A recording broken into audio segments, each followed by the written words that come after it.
আপনারা জানেন যে 3টা ওয়ার্ডের তালিকা করা হয়েছে। আসলে কিন্তু এনজিওর কোনো নির্দেশনা নেই যে 3টা ওয়ার্ডের তালিকা হবে অথবা 4টা ওয়ার্ডে হবে।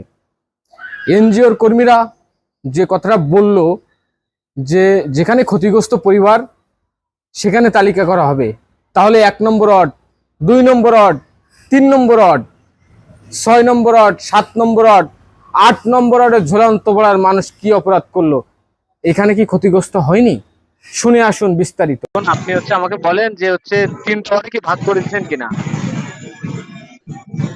না, ক্ষতিগ্রস্ত যেখানে যেখানে বেশি হবে এটা চেয়ারম্যান মহোদয় বলেছে, সেই অনুযায়ী হচ্ছে যে আমরা সার্ভেটা করছি। না, আপনার চেয়ারম্যান মহোদয় তো 3টা ওয়ার্ডে, তাই তো আপনার চেয়ারম্যান মহোদয় 3টা ওয়ার্ডে ভাগ করে দিয়েছে, 5 নম্বর ওয়ার্ড এবং 4 নম্বর ওয়ার্ড এবং জি জি জি। তা আপনার এখানে দেখবেন না যে কোন এলাকা বেশি ক্ষতিগ্রস্ত, চেয়ারম্যান মহোদয় বলবে আর আপনারা সেটা করবেন। আমার থেকে তো আপনি ভালো জানেন, আমার থেকে তো চেয়ারম্যান মহোদয় বেশি ভালো জানে, আমার থেকে তো ওই ওয়ার্ডের মেম্বার বেশি জানে, আমার থেকে তো আমি তো প্রত্যেকটা জনগণের কাছে গিয়ে পারবো না ভাই। না, তাহলে তো আপনার একটু দেখা উচিত যে 1 নম্বর, 2 নম্বর, 3 নম্বর। অবশ্যই দেখছি না। এখন আপনার যদি কোনো সেরকম থাকে আপনি বলেন, এটা নিয়ে আমার সাথে ডিবেটিং করার দরকার নেই। আপনি বলেন, রেশনাল দেন যে আমার 2 নম্বর ওয়ার্ডে ক্ষতিগ্রস্ত, আমি সেখানে যাব, আমি বাধ্য। না, ওইটা না, আপনি আমাকে বলেন। না, আমি আপনাকে রিপিটিং দিচ্ছি না, আমি আপনার কাছে তাহলে আপনি তো যেভাবে অ্যাপ্রোচ করছেন, না না, আমি জিজ্ঞেস আপনাদের কোনো নির্দেশনা আছে কিনা যে আপনারা?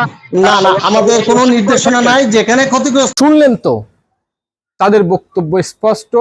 স্থানীয় প্রশাসন চেয়ারম্যান মহোদয়ের নির্দেশে 3টি ওয়ার্ডে তালিকা করা হচ্ছে, 3টি ওয়ার্ডে বেশি ক্ষতিগ্রস্ত হয়েছে।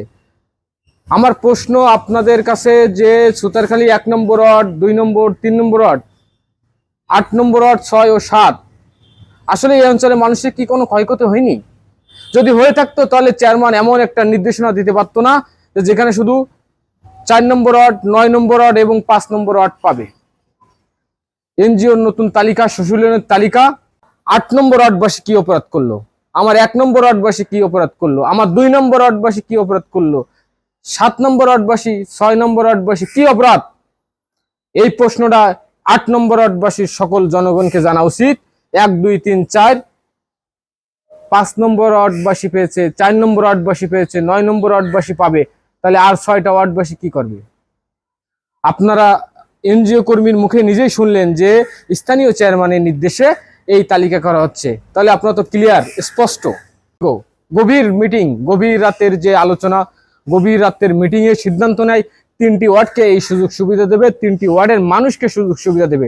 তাহলে আর 6টি ওয়ার্ড যেখানে ক্ষতিগ্রস্ত, 8 নম্বর ওয়ার্ড যেখানে ক্ষতিগ্রস্ত 1 2 3, যেখানে ক্ষতিগ্রস্ত 6 7, তাহলে সেই 6টি ওয়ার্ডের জনগণ কি বুঝলো?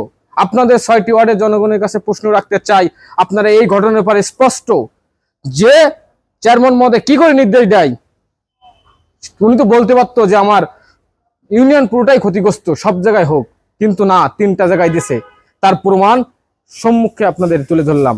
আপনারা এবার যাচাই বাছাই করবেন যে এর ভিতরে কি লুকিয়ে আছে। রহস্য উদ্ঘাটন হবে ইনশাল্লাহ, সাথে থাকুন।